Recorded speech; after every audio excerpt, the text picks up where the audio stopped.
Welcome to our channel. Join us as we uncover hidden Tudor secrets, revealing the untold stories of one of history's most fascinating dynasties. From royal scandals to mysterious figures, prepare for a deep dive into the past, where history's most intriguing truths are waiting to be discovered. Hidden Tudor secrets, uncovering the truth behind scandals, figures, and untold stories. Part 1. Beneath the Crown. The hidden world of the Tudors begins. When most people think of the Tudors, they picture the glittering court of Henry VIII or the somber reign of Elizabeth I. They recall towering portraits, grand palaces, and iconic figures who reshaped England's destiny. But behind the official history lies a shadowed world, a world of secrets, forgotten names, and veiled scandals that history books often ignore. This is not just a story of monarchs and ministers, but of spies, silent servants, forbidden romances, and power plays cloaked in secrecy. To truly understand the Tudors, we must look beyond the gilded surface. The truth is layered, built upon hidden alliances, secret correspondences, and the quiet efforts of individuals whose stories were deliberately erased or quietly ignored. Many of these secrets are buried in letters written in invisible ink, hidden in the margins of dusty manuscripts, or tucked away in the forgotten rooms of ancient estates. They wait, patiently, to be rediscovered. The rise of the Tudor dynasty itself is shrouded in mystery. Henry Tudor's claim to the throne, forged through the smoke and chaos of the Wars of the Roses, was far from secure. It relied on a patchwork of fragile promises and politically convenient marriages. Even the legitimacy of his bloodline was questioned by contemporaries, whispered about in corners of court corridors and taverns alike. What if some of those whispers were true? What if the very foundation of the Tudor claim to power rested on secrets too dangerous to reveal at the time? As we peel back the layers of history, we begin to see a more complex, human, and often darker picture emerge. This journey will lead us through the lives of lesser-known players whose influence far outweighed their fame. Women who navigated the corridors of power without ever wearing a crown. Men who held England's fate in their hands, only to disappear from the record at a whisper's notice. It will bring us into the hidden chambers of palaces, behind the curtains of treason trials, and into the smoky intrigue of Tudor espionage. Our path forward begins with uncovering what has long been hidden. In this story, there are no footnotes too small, no names too obscure. Each holds a piece of the puzzle that tells the fuller tale of the Tudors, one of ambition, betrayal, silence, and revelation. So open the hidden door and step inside. Because behind the known history lies a truth that's waited half a millennium to be told. And with each part that follows, another secret will surface. Part 2. The secret origins of the Tudor bloodline. Before the Tudors wore crowns, they walked a fragile line between obscurity and ambition. Henry Tudor, the man who would become Henry VII, had no direct, indisputable claim to the throne of England. His bloodline traced through his mother, Margaret Beaufort, a woman of fierce intelligence and steely resolve. But Margaret's lineage descended from the Beauforts, themselves the legitimized but once bastard children of John of Gaunt, son of Edward III. That legitimacy came with a condition, one that few dared to speak aloud. The Beauforts were declared ineligible to inherit the crown. Yet Henry Tudor, armed with nothing but exile, loyalty from a handful of nobles, and a shaky claim, launched himself into the storm of succession. How did such a precarious contender manage to take the throne? Much of it lay in the shadows of backroom deals and whispered alliances. Powerful nobles, disillusioned by the chaos of the Wars of the Roses, were ready to gamble on a compromise candidate. And Henry's promise to marry Elizabeth of York, uniting Lancaster and York, was a masterstroke of political theater. But behind the surface of that union lay quiet tension. There were Yorkists who viewed Henry as a usurper, unworthy of Elizabeth's hand. There were Lancastrians who saw her as a symbol of their old enemy. And there were even those who doubted Elizabeth of York was truly willing in the arrangement. Some records suggest that Margaret Beaufort, ever the strategist, ensured her son's place by silencing dissent before it could gain traction. Letters between court figures hint at coerced support, bribes, and even disappearances tied to the transition of power. But the official histories clean the slate, presenting a seamless transfer of authority and a fairy tale marriage that healed a fractured kingdom. The truth is more tangled. Beneath the polished surface, England's crown was held together with fear, favors, and fragile loyalties. And then there were the pretenders, men like Lambert Simnel and Perkin Warbeck. Dismissed by most as frauds, their very existence suggests something more, that the Tudor claim was not just contested, but feared. Could it be that these men, especially Warbeck, knew something that the Tudors wanted buried? Warbeck claimed to be Richard, Duke of York, one of the lost princes in the Tower. If true, he would have had a greater claim than Henry VII. Even if false, his popularity across Europe was threatening enough that the Tudors treated him not merely as a liar, but as a dangerous truth speaker. As Henry VII tightened his grip on the throne, secrecy became a tool of survival. History was shaped not just by victories on the battlefield, but by careful erasure and tightly controlled narratives. The Tudor bloodline, forged in controversy and cloaked in clever propaganda, was always more vulnerable than the portraits suggest. And Margaret Beaufort, a woman who never ruled but wielded more influence than many kings, ensured those vulnerabilities stayed buried. But the cracks were always there, for those willing to look.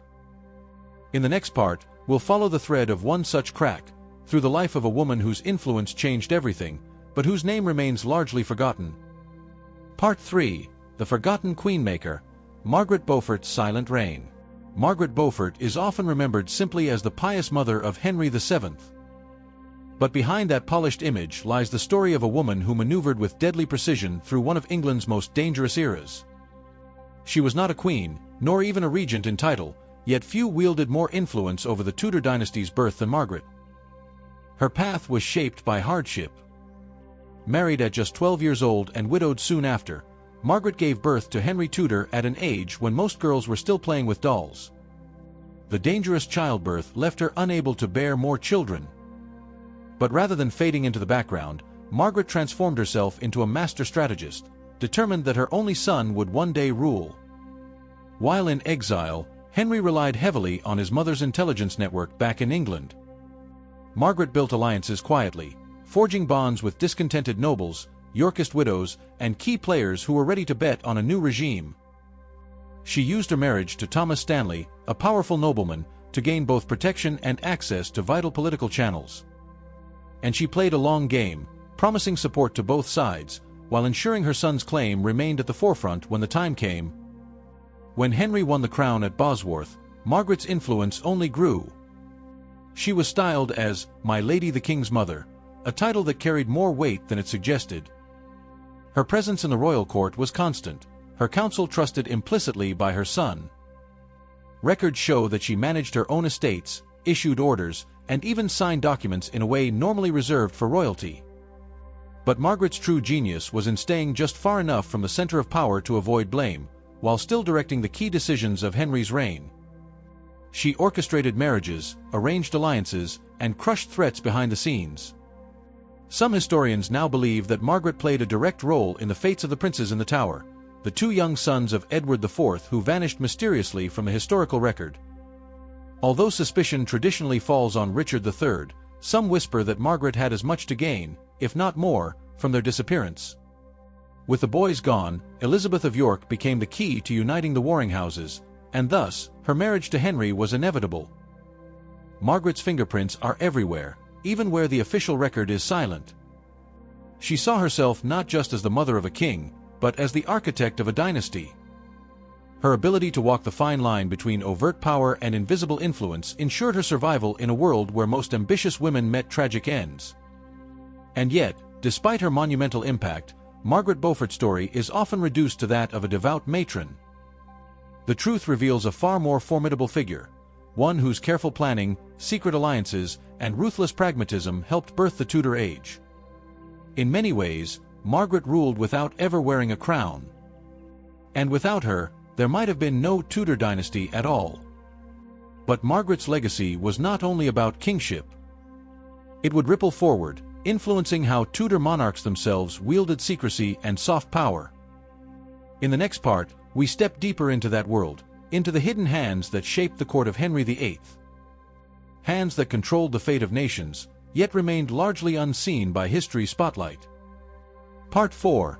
The Shadow Courtiers, Power Behind Henry VIII's Throne. When Henry VIII took the throne in 1509, the world saw a young, athletic and charismatic king ready to lead England into a golden age. But even in the earliest years of his reign, power did not reside in Henry's hands alone. Behind the crown stood a network of shadow courtiers, men and women who manipulated court politics with whispered words, exchanged glances, and silent threats. At the heart of this web was Thomas Wolsey. Rising from modest origins as the son of a butcher, Wolsey's meteoric ascent was no accident.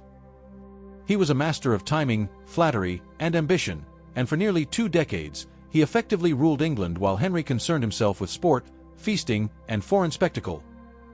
Wolsey held the titles of Lord Chancellor and Cardinal, but his real power lay in his unparalleled access to the king. Few dared to cross him. He could make or break noble fortunes, arrange diplomatic marriages, and even shape the religious tone of the nation. Yet even Wolsey was not entirely safe. Behind him stood lesser-known courtiers, each maneuvering for favor, often using secrets, personal connections, and bribes to inch closer to power. Some served as informants, others as seducers, messengers, or agents of quiet sabotage. One such figure was Richard Pace, Henry's secretary and a key link to the Vatican. His role in crafting alliances with Rome and translating the king's desires into papal diplomacy made him a silent but powerful hand behind the curtain. Yet his influence waned abruptly, some say due to mental illness, others suggest sabotage by rival factions who feared his sway.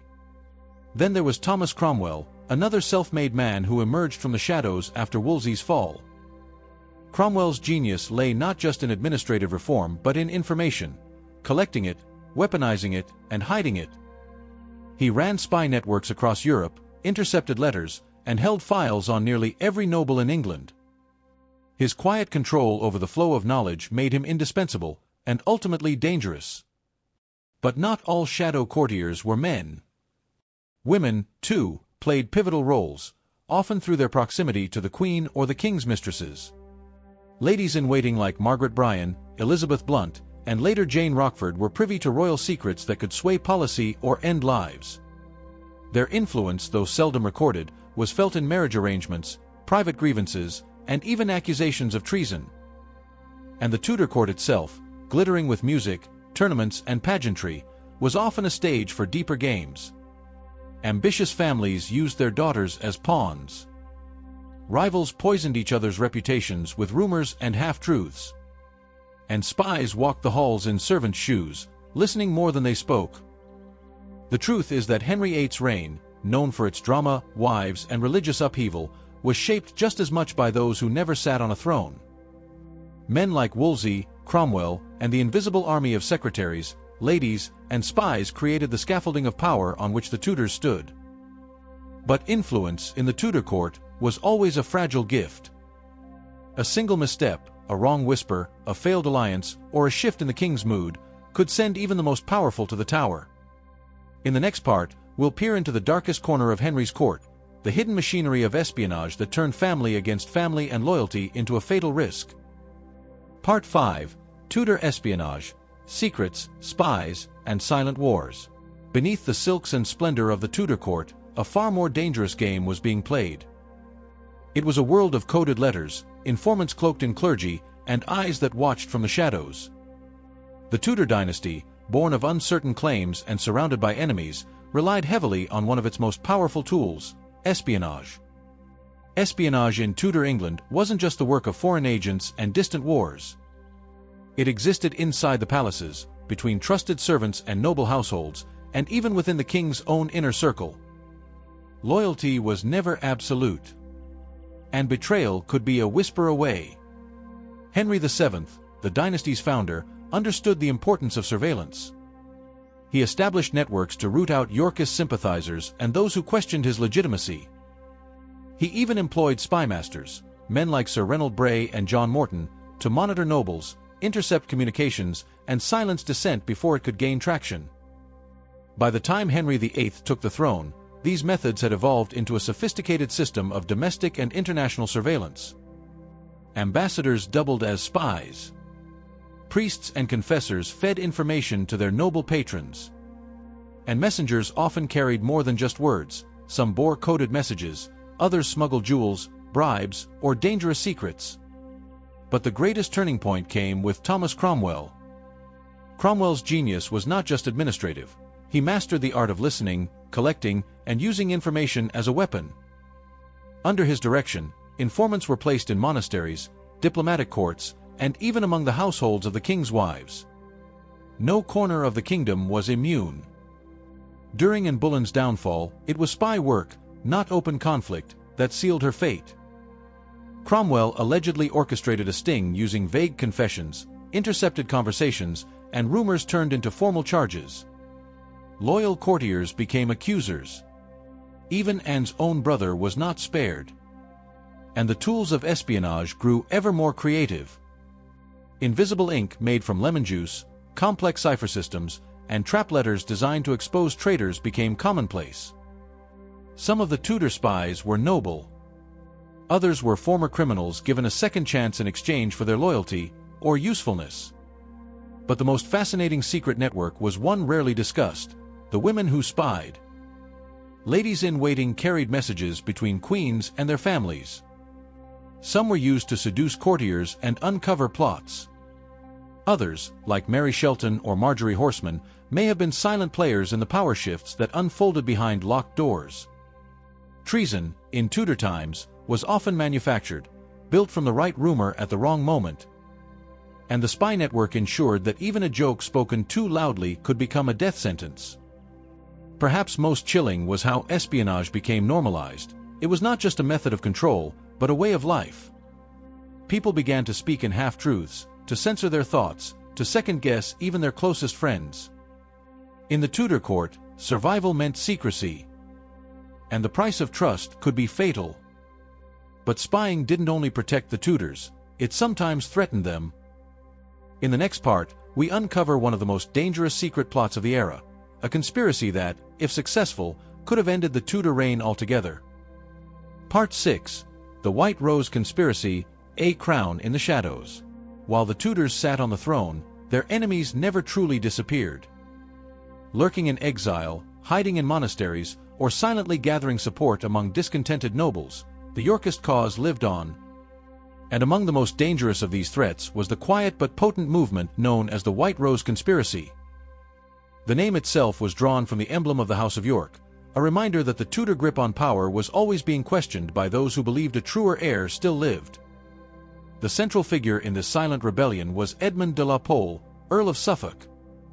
He was a nephew of Edward IV and Richard III, and, more critically, he had royal blood untainted by the complications of the Beaufort line.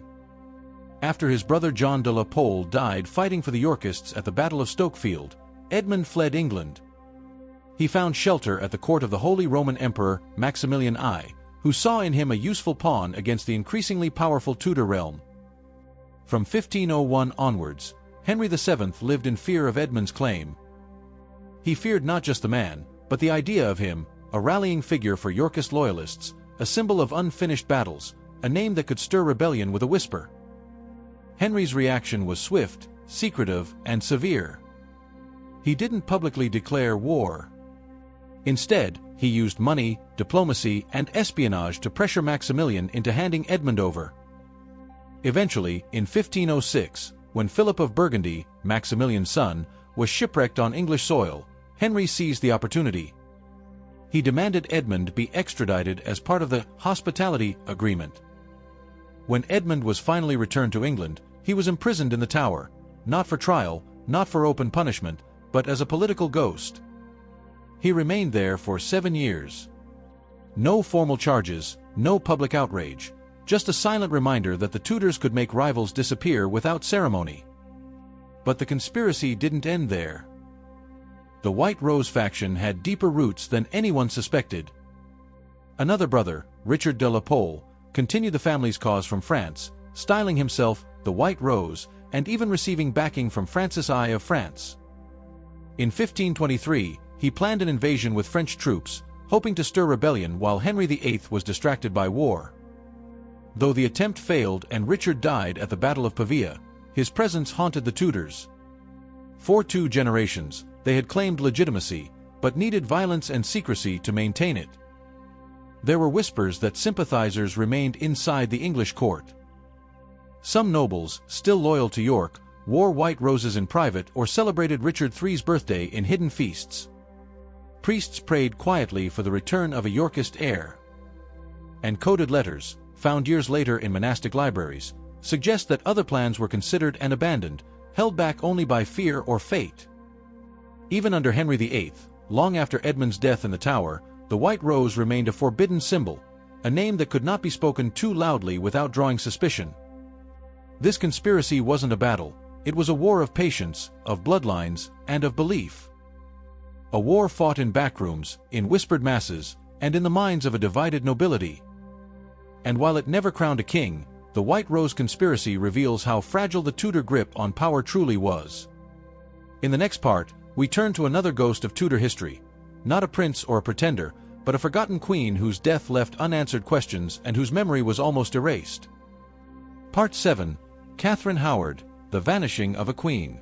Catherine Howard, Henry VIII's fifth wife, is often remembered only for her downfall. A teenage queen caught in a scandal, beheaded for adultery just 19 months after her marriage to the aging king. But behind that tragic ending lies a web of silence, manipulation, and a vanishing act of memory that historians are only now beginning to understand. Catherine arrived at court as a bright, flirtatious girl, a sharp contrast to her predecessor, the pious and scholarly Anne of Cleves. Henry, desperate for vitality and adoration, was immediately captivated. He called her his rose without a thorn, a cruel irony, considering how her story would end. But Catherine's past was no secret to those who raised her. She had grown up in the household of her step-grandmother, the Dowager Duchess of Norfolk, a lax and gossip-ridden environment where supervision was thin and youthful indiscretions often overlooked. There, she reportedly engaged in romantic and possibly sexual relationships with men like Francis Derham, long before catching the king's eye. Once queen, those ghosts of her past returned. Francis Derham reappeared at court, demanding favor, possibly hoping to leverage their history into a position of power. Simultaneously, she began a secret affair with Thomas Culpeper, a gentleman of the king's privy chamber, a liaison that would be her undoing. But the question that has haunted historians for centuries is, was Catherine Howard truly guilty? Or was she framed? Much of the evidence against her came from confessions extracted under duress, secret letters taken out of context, and a network of enemies who stood to benefit from her fall. It was Thomas Cranmer, Archbishop of Canterbury, who first brought accusations to the king. But Cranmer himself walked a careful line. His letter to Henry was cautious, filled with caveats and pleas for discretion. He knew the stakes. To accuse a queen of treason was to roll a very dangerous dice. Catherine's fate was sealed swiftly. She was arrested, interrogated, and kept under house arrest in Sion Abbey before being moved to the Tower. She was never granted a public trial. There was no chance for defense, no noble voices raised in protest. Even her final moments were shrouded in eerie quiet. On the morning of her execution, she reportedly asked for the executioner's block to be brought to her cell so she could practice placing her head upon it. When she died, she was just around 17. But what's more chilling is what followed. Catherine's memory was deliberately erased. Portraits were destroyed or mislabeled. Records of her birth, upbringing, and even her time as queen were redacted or quietly altered. In courtly circles, her name was unspoken, as if pretending she had never existed might cleanse the stain from Henry's tarnished reign. It's no accident that we have only one confirmed likeness of Catherine Howard, and even that one was lost for decades. For a queen, her absence from the historical record is striking. Why the silence? Some believe it was guilt, a realization that Henry had acted too swiftly. Others suggest political motives. Eliminating her memory also weakened the powerful Howard family, whom many saw as too close to the throne. Whatever the reason, Catherine Howard became not just a fallen queen, but a ghost in Tudor history. Erased, forgotten, and remembered only in scandal, her true story remains buried beneath layers of fear and silence. In the next part, we'll uncover yet another hidden tale, the story of a court jester who knew more than he ever let on, and whose laughter may have masked lethal knowledge. Part 8. Will Somers, the jester who knew too much. In the grand halls of the Tudor court, where noblemen dueled with words and kings held the power of life and death, one voice rang out above the rest, not in command, but in laughter. That voice belonged to Will Somers, the court jester of Henry VIII. To most, he was a figure of amusement, a man in motley who danced, joked, and lightened the king's mood. But beneath the bells and wit lay a man who saw everything, and possibly knew far too much. Somers entered court life around 1525, gifted to the king by a courtier from Shropshire. He quickly rose in favor, not because of wealth or birth, but because he made the king laugh when others couldn't. In an age where laughter was rare and dangerous, Will Somers became indispensable. Unlike most at court, he could speak boldly to the king, even mock him. His jokes were barbed with truth, his performances laced with political commentary that others wouldn't dare voice. He joked about the king's weight, the extravagance of court life, even the queen's moods, and yet, Henry always forgave him. Perhaps it was because, deep down, the king recognized Somers' honesty through jest. But what made Somers unique was not his humor, it was his access. He was there in the quiet moments, when Henry brooded over Anne Boleyn's betrayal. He saw the tears of Jane Seymour, the rage at and of Cleves, the manipulation of Catherine Howard's fall. He stood in rooms where most were never allowed. Historians now believe that Will Somers may have served as more than just an entertainer. He was a confidant, a listener, and quite possibly, an informant. Several surviving court records note his presence during key moments, audience chambers, private meetings, even times when the king was deeply ill or enraged. One particularly strange note appears in a letter from Eustace Shopweis, the imperial ambassador, who refers to that fool who knows too much and speaks too little. Was Shopweis referring to Somers? Many believe so. Somers is also one of the only figures to appear consistently across the reigns of Henry VIII, Edward VI, Mary I, and Elizabeth I. He outlived nearly all of Henry's wives and remained in royal circles despite regime changes, a rare feat in Tudor England. Why was he kept so close? What did he know, and what did he choose to keep secret?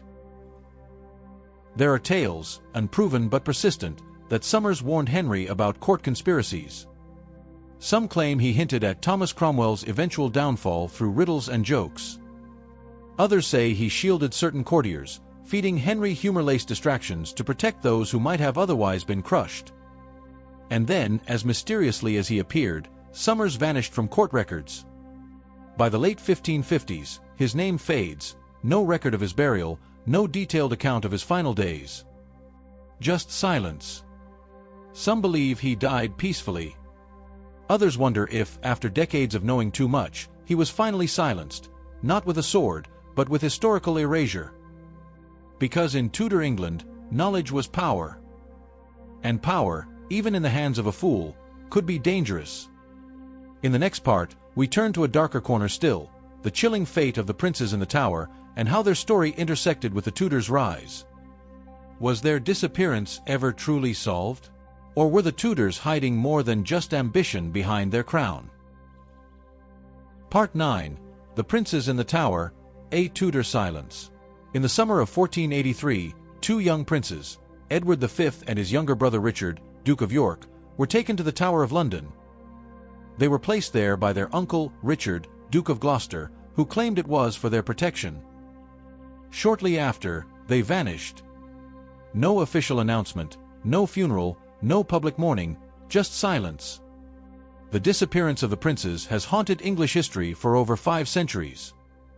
While many point fingers at Richard III, who seized the crown shortly after their vanishing, the Tudors had their own reasons to bury this truth. When Henry Tudor defeated Richard III at the Battle of Bosworth in 1485, he became Henry VII, the first Tudor monarch. He married Elizabeth of York, sister to the vanished princes, in a symbolic move to unite the warring houses of York and Lancaster. But the union brought an uncomfortable question. What happened to her brothers? If the boys had been murdered by Richard III, why didn't Henry VII make their death central to his propaganda? Why not accuse his defeated rival of child murder, the most damning crime imaginable, and solidify his reign in righteous justice? But instead, Henry chose silence. No investigation, no recovered bodies, no grand public accusations. He seemed to want the princes forgotten. Some believe that's because he wasn't entirely sure they were dead. Or worse, he knew they weren't. There were persistent rumors that one or both of the princes survived. Over the years, pretenders emerged, most famously Perkin Warbeck, who claimed to be Richard, Duke of York. Warbeck's claim drew support from foreign courts and even members of the English nobility. He was no mere peasant playing dress-up. He was trained, well-spoken, and bore a striking resemblance to the Yorkist line. Henry VII took the threat seriously. Warbeck was captured and eventually executed, but not before being interrogated extensively. And even in his final confession, doubt lingered. Did he truly believe he was Richard, or was he used by others who knew the real truth? There's also the unsettling story of James Tyrrell, a loyal servant to Richard III, who, under torture, confessed to murdering the boys on the king's orders. Yet no bodies were found, and Tyrrell's confession was kept hidden until after his death. Was it a fabrication to close the case? Or a forced lie to tie up a dangerous loose end? Then, in 1674, almost 2 centuries later, workmen at the tower discovered a box containing the bones of 2 children under a staircase. They were hastily declared to be the missing princes and buried at Westminster Abbey. But even today, those bones have never been conclusively proven to belong to Edward and Richard. So where does this leave the Tudors? It leaves them with a throne gained through victory, but shadowed by uncertainty. Henry VII never cleared the air, perhaps fearing that the truth, whatever it was, could delegitimize his reign. By the time Henry VIII came to power, the tale of the princes had become a silent wound. Official histories rarely spoke of them. Artists stopped painting their likenesses. And any mention of their fate became a dangerous topic, best left untouched. Perhaps the greatest Tudor secret wasn't the crime, but the decision to bury the truth itself. In doing so, they ensured their dynasty stood, but the price was the erasure of innocence from history's pages. In the next part, we leave royalty behind and venture into the strange tale of a man who may have tried to cheat death itself, a court alchemist whose secrets outlived even the kings he served. Part 10, The Alchemist of the Tudors, Secrets of John Dee. Among the shadows of Tudor England, one figure stands apart, not for power or birthright, but for the mysteries he pursued. John Dee, scholar, mathematician, alchemist, astrologer, and perhaps something even more enigmatic, was the man to whom the Tudors turned when earthly answers failed. To the outside world, he was a learned man. But inside court walls, whispers said he was a magician, a man who spoke to angels, who deciphered the stars, and who sought secrets no mortal should uncover. Born in 1527, Dee was educated at Cambridge, fluent in Latin, Greek, and mathematics by his teens. But it wasn't the standard sciences that captured him, it was the occult, the ancient knowledge, the promise of what lay beyond the known. By the reign of Queen Elizabeth I, he had become not only her trusted advisor, but the silent architect of her imperial vision. It was John Dee who coined the term British Empire. It was Dee who consulted the stars for Elizabeth's coronation. And it was Dee who designed England's maritime expansion, a vision he claimed was divinely inspired. But the public didn't see this side of him. In his quiet home at Mortlake, Dee maintained one of the largest libraries in Europe. There, he hosted secret meetings, not with nobles, but with mediums, mystics, and messengers of the divine. In the 1580s, Dee began working with a strange man named Edward Kelly, a scryer who claimed he could speak to angels through a crystal ball. Together, they recorded hours of angelic conversations, transcribed in a bizarre, otherworldly language they called Enochian. The angels, they said, spoke of the future of kings, the collapse of empires, and a divine apocalypse yet to come. Dee was convinced this knowledge had a purpose, that through it, he might unlock the Philosopher's Stone, achieve immortality, or even create a perfect spiritual monarchy. He believed Elizabeth was chosen by heaven, and that he was merely her interpreter, the guardian of secrets meant for divine ears. But not everyone saw it that way. Rumors grew. Churchmen accused him of necromancy. Neighbors feared he summoned spirits in the night. Some whispered he was consorting with demons, not angels. Eventually, even the Queen grew cautious. Dee was sent on mysterious travels through Europe, diplomatic missions on the surface, but beneath them, a search for arcane wisdom, lost texts, and secret societies. When he returned to England, he found his home ransacked and his library in ruins. By the time of his death, Dee had fallen from favor. He died poor, ignored, and half-mad, claiming till the end that truth had been stolen from him by the unworthy. But traces of his work lingered. Elizabeth never publicly disavowed him. Secret royal documents hint at coded instructions Dee left for future monarchs, messages encrypted in books, maps, and even architecture. Some believe Dee was the original 007, the Queen's secret agent, signing his private letters with 2 circles and a sword symbol. A precursor to the spycraft that would dominate British intelligence centuries later. Was he a genius or a madman? A prophet or a fraud? What is clear is this: Dee lived in the heart of the Tudor court, and yet stood on the very edge of reality. And the Tudors, surrounded by plots and portents, were often just desperate enough to listen. In our next chapter, we shift focus again, from the secrets of sorcery to the hidden spies of the Tudor world. Because while the Tudors ruled with pageantry and power, they also built one of the most secretive intelligence networks in Europe. Part 11. The Tudor Spy Ring, Secrets in Ink and Shadow. Beneath the glitter of royal feasts and the solemnity of courtly rituals, the Tudors built something far more elusive, a hidden world of surveillance, codes, and espionage. And at its heart stood a man few today remember, but who was once called the Queen's Eyes. His name was Sir Francis Walsingham, Elizabeth I's spymaster, and the architect of one of Europe's most formidable intelligence networks. Walsingham believed that survival, not ceremony, would secure England's throne. The 16th century was a time of religious war, political upheaval, and foreign threats, and Elizabeth, a Protestant queen surrounded by Catholic enemies, was always just one letter, one knife, one betrayal away from ruin. So Walsingham crafted a net of informants, stretching from London to Rome, from Paris to Constantinople. Printers, couriers, double agents, even disgruntled monks fed him information. He paid for secrets with coin, favor, and sometimes mercy. His agents uncovered assassination plots, intercepted coded messages, and followed the trails of conspirators hiding in taverns and churches. One of Walsingham's most dangerous victories came with the Babington Plot of 1586. A plan hatched to assassinate Elizabeth and replace her with Mary, Queen of Scots, a Catholic with royal blood. Walsingham let the conspirators believe they were operating in secret.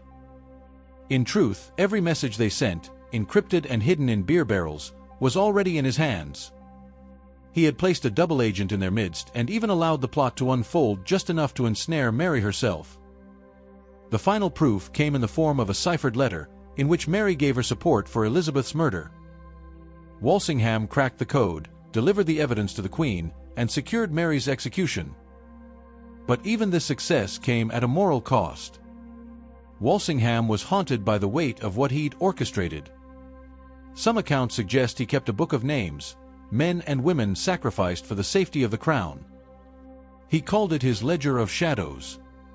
The Tudors didn't just rely on espionage abroad. They used it to police their own people. Priests were hunted by informants. Dissenters were watched in their own parishes. Letters were opened, rooms were searched, and whispers could lead to the gallows. Walsingham also helped develop techniques still used in modern intelligence. Invisible ink made from alum and lemon juice. Mirror writing that could only be read in reflection. Ciphers that rotated letters by secret intervals, the forerunners to modern encryption. He trained a new generation of spies, among them, Anthony Bacon and Christopher Marlowe, the latter better known for his plays than his suspected spying. Marlowe's sudden death in a tavern brawl has long raised eyebrows. Was it a drunken quarrel, or a silencing by those he served? The spy ring became so vital to the Tudor machine that it outlived Walsingham himself. When he died in 1590, he left no great fortune. He had spent his wealth on agents, bribes, and secret operations, a quiet war waged in shadows. Elizabeth never forgot what he had done for her. She once said, "He hath saved me more times than I shall ever know." Today, the popular image of the Tudors rarely shows their cloak and dagger side. But without it, their reign, their survival, might never have been possible.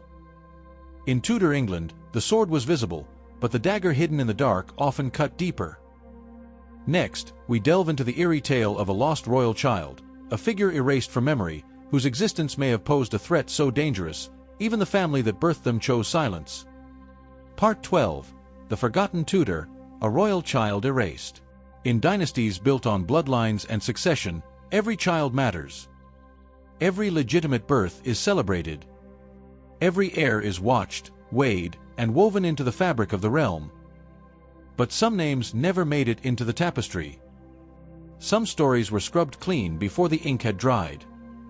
One such story whispers through the shadows of Tudor lore, the tale of a forgotten royal child, erased from the official records. Historians still debate the truth, but fragments suggest that Elizabeth I, the Virgin Queen, may not have been as untouched by scandal as we've been told. The rumors begin during Elizabeth's early years of imprisonment and house arrest, when she lived under the watchful eye of others, particularly Thomas Seymour, the ambitious and reckless brother of Queen Jane Seymour and uncle to the young King Edward VI. Seymour was bold, manipulative, and dangerously charming. When Elizabeth was just 14, Seymour, her guardian by marriage, began visiting her chambers early in the morning. Sometimes he would tickle her or spank her playfully in front of others, behavior recorded by Elizabeth's attendants. It was disturbing enough that Catherine Parr, then married to Seymour and a maternal figure to Elizabeth, eventually had to intervene. But the damage may have already been done. After Catherine's death in childbirth, rumors swelled that Elizabeth had become intimately entangled with Seymour. In the wake of his arrest for treason in 1549, Elizabeth herself was interrogated repeatedly. She maintained her innocence with steely precision, even when pressed on questions about a possible pregnancy. She famously declared, "I am no maid," before correcting herself and stating, "I am no man's wife." But it was too late, the rumors had taken root. Some claimed that Elizabeth had been secretly pregnant, that a child had been born and hidden away to avoid scandal, and more importantly, to protect her claim to the throne. If such a child existed, they would be a threat to Elizabeth's carefully curated image as the Virgin Queen, and a pawn that enemies could use to discredit or control her. And so, the theory goes, the child was spirited away, perhaps raised by nobility in quiet exile, their true lineage never revealed. Over the centuries, scattered whispers have emerged, noble families with unexplained royal features, letters coded with strange references, even portraits hinting at secret bloodlines. One case stands out, a mysterious boy raised by a wealthy merchant family, reportedly receiving funds from unknown sources and educated far beyond his station. Some suggest this boy became a court servant under a false name, always close to power, but never acknowledged. Elizabeth's reign was marked by obsessive control of her image and narrative. No queen before or after her managed the politics of gender, power, and perception so skillfully. She allowed no husband, no heir, no weakness to be attached to her legend. So if a child did exist, and if that child could compromise the very foundation of her reign, it makes chilling sense that every trace would be eliminated. But there's another possibility, even more haunting. What if the child didn't survive? What if it was buried not just beneath stone and soil, but beneath a silence that only fear can enforce? A secret not only hidden, but mourned in absolute privacy. We may never know for certain. The Tudors were masters of propaganda, and Elizabeth, more than any of them, understood the power of myth. To become immortal, she had to make her past disappear. In the next chapter, we descend even further, into a mystery soaked in blood and betrayal, the story of Anne Boleyn's execution and the chilling question that still echoes today. Was Anne truly guilty, or was she sacrificed for secrets too dangerous to survive? Part 13. Anne Boleyn, Execution or Erasure. On the morning of May 19, 1536, Anne Boleyn, Queen of England and mother of the future Elizabeth I, stood on a scaffold in the Tower of London. She wore a grey gown, a crimson underskirt, and an ermine cloak, regal to the very end. Surrounded by a small, somber crowd, she spoke softly, praised the king who had condemned her, and knelt to meet her fate. Moments later, a French swordsman, brought specially for the task, ended her life with a single stroke. It was swift. It was clean. It was, perhaps, too convenient. For nearly 500 years, Anne Boleyn's fall has been treated as the result of Henry VIII's wrath, a story of a woman who failed to produce a male heir, who grew too powerful, too outspoken, too inconvenient. But the charges laid against her, adultery, incest, treason, even in their own time, smelled of fabrication. She was accused of sleeping with 5 men, including her own brother, George Boleyn. Yet the evidence was riddled with impossibilities: dates that didn't match her whereabouts, confessions extracted under torture, testimonies from men desperate to save themselves. Even Thomas Cromwell, Henry's chief minister and the orchestrator of her downfall, admitted later that the Queen had to be removed because politics demanded it. But what kind of politics requires a queen to be destroyed so completely? What was Anne hiding, or protecting, that made her execution a necessity? One theory suggests that Anne had come into possession of sensitive information, knowledge that threatened not just Henry's pride, but the legitimacy of his entire rule, and was known to keep letters and documents. She was politically astute, and often engaged in court affairs well beyond what was expected of a queen consort. Some whispered that Anne had proof of Henry's early infertility, or worse, of secret arrangements with foreign powers that, if revealed, could spark rebellion. Others believed she had learned too much about Cromwell's financial dealings, threatening his grip on power. Then there's the even darker speculation that Anne was never guilty of treason, but that her removal was part of a deal brokered in secret.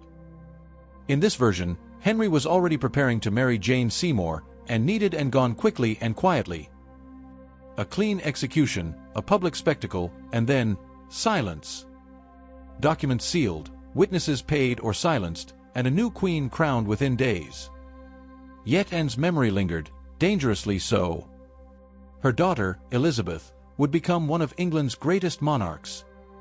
And Elizabeth never forgot her mother, even though she rarely spoke her name. She wore Anne's ring, one with a hidden compartment containing 2 portraits, her own and Anne's. She surrounded herself with Boleyn cousins and allies, promoted those loyal to her mother, and kept portraits of and in her private chambers. But Elizabeth also understood the risk of invoking her mother's memory too openly. To declare Anne innocent was to condemn Henry, the very father who gave Elizabeth her crown. To unearth the truth risked destabilizing the entire Tudor myth. So Anne remained a whisper. A queen without a tombstone for many years. A woman caught between power and silence.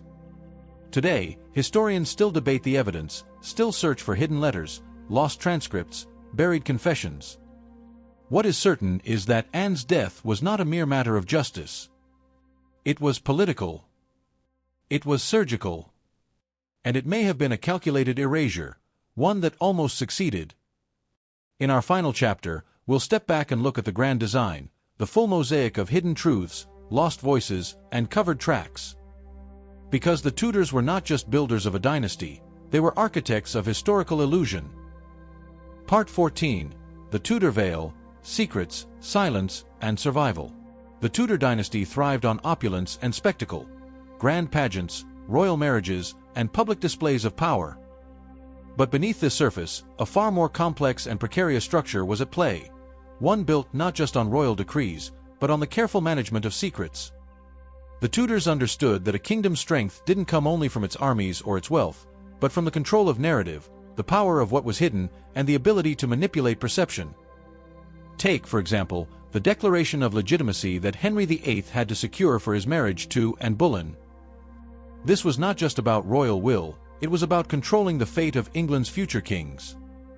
By divorcing Catherine of Aragon and marrying Anne, Henry had to rewrite history itself, declaring that his first marriage had never been valid, that his daughter Mary was illegitimate, and that Anne's child would one day be queen. But beneath the rhetoric was a fear of rebellion, a fear that if the public or the court ever truly questioned the legitimacy of Elizabeth, the very fabric of Tudor rule could unravel. This need for control didn't end with Anne's death. Elizabeth I, perhaps more than any other Tudor, had to live with the weight of reputation constantly pressing down on her shoulders. Her reign was punctuated by secrecy, not just in matters of war and diplomacy, but in the very shaping of her image as the Virgin Queen. The narrative of Elizabeth's virginity was not merely a personal choice, it was a political necessity. Her refusal to marry was strategic. It allowed her to remain untouched by foreign influence while maintaining the illusion of autonomy. Yet beneath this, she was not untouched by personal relationships. Robert Dudley, her lover and privy councillor, was the subject of endless speculation. Their relationship, so often described as one of affection and friendship, may have hidden much more. Perhaps Elizabeth never married because her heart had already been claimed, but by someone whose presence was far too dangerous to acknowledge publicly. Then there were the secret marriages, the unacknowledged heirs, the political unions that could never be made public. For the Tudors, each secret had its purpose and its price. In fact, much of their power rested on the ability to bury uncomfortable truths, to maintain the illusion of unity and success, even when cracks were visible in the walls of their empire. This legacy of secrecy continued throughout the reigns of Henry VIII's children, Edward VI, Mary I, and of course, Elizabeth I. But what most fail to recognize is that each Tudor monarch was playing a dangerous game of survival, where even the truth could be a weapon. Each ruler had to walk the fine line between truth and fiction, public persona and private life, because a single slip could be catastrophic. For example, Elizabeth's early reign was riddled with uncertainty. The English throne was not secured by the sheer force of arms. It had been built on the shifting sands of personal politics, religious tension, and international intrigue. The Spanish were eager to reclaim England for Catholicism. The French were vying for influence, while the English Catholics themselves had not forgotten the martyrdom of their fellow countrymen under Henry VIII's break with Rome. Elizabeth's strength was in silencing those who could undo her reign, eliminating threats not with the sword, but with propaganda, isolation, and the art of disappearing opponents.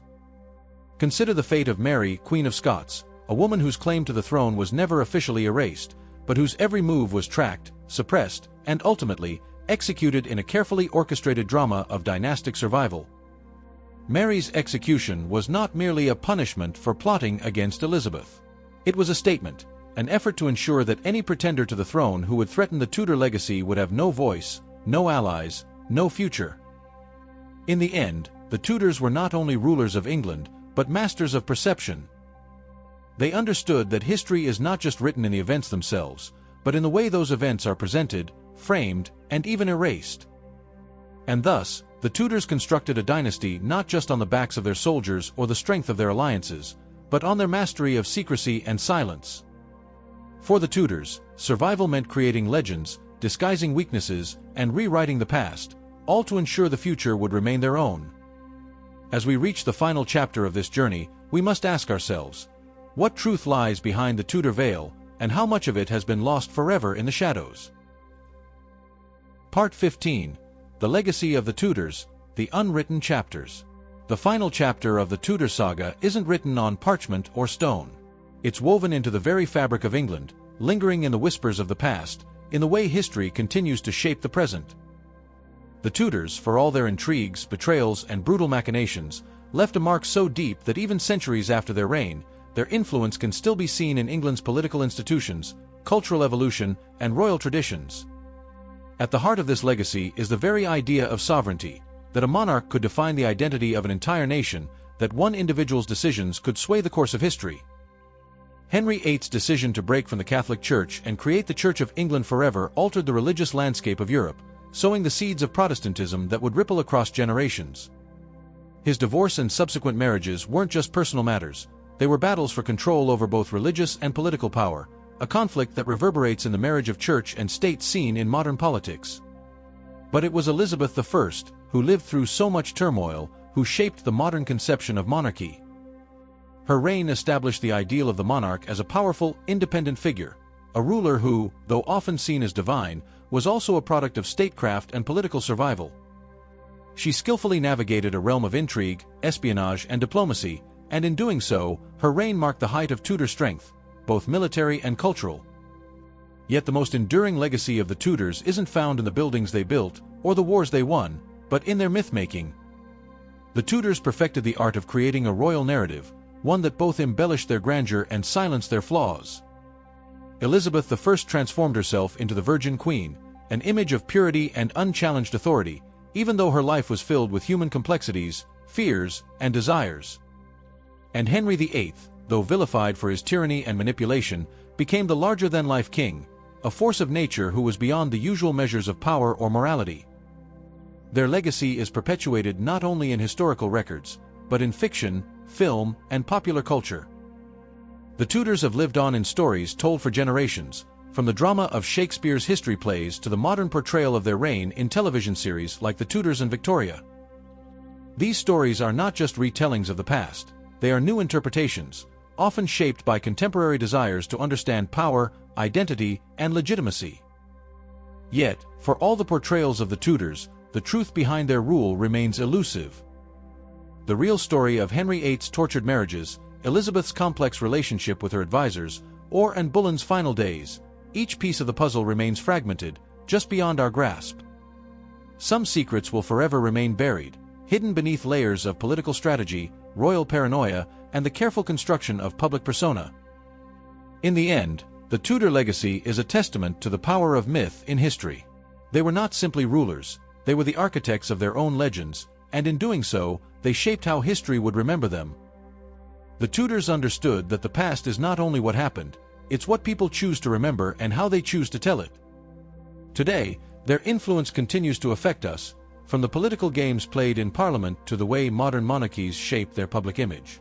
The Tudor veil, that which they concealed, distorted, or carefully crafted, is still in place, even if the monarchy itself has evolved beyond their time. And so, we are left with the unwritten chapters, the questions that remain unanswered, and the truths hidden in the spaces between their actions. What was the real cost of their survival? What truths were sacrificed in the name of power? And how much of what we believe about the Tudors is a carefully constructed facade, just as much a part of their legacy as the crown they wore? As we close this chapter on the hidden Tudor secrets, we realize that perhaps the most significant secret of all is not what we've uncovered, but what we may never know. The Tudors were masters of survival, and in their survival, they taught us an eternal lesson. Sometimes, the truth is what you choose to let others see. Thank you for joining us on this historical journey through the Tudor dynasty. We hope you've enjoyed uncovering these hidden secrets. Don't forget to like, subscribe, and hit the bell for more captivating stories from the past. Stay tuned for more fascinating historical revelations coming your way.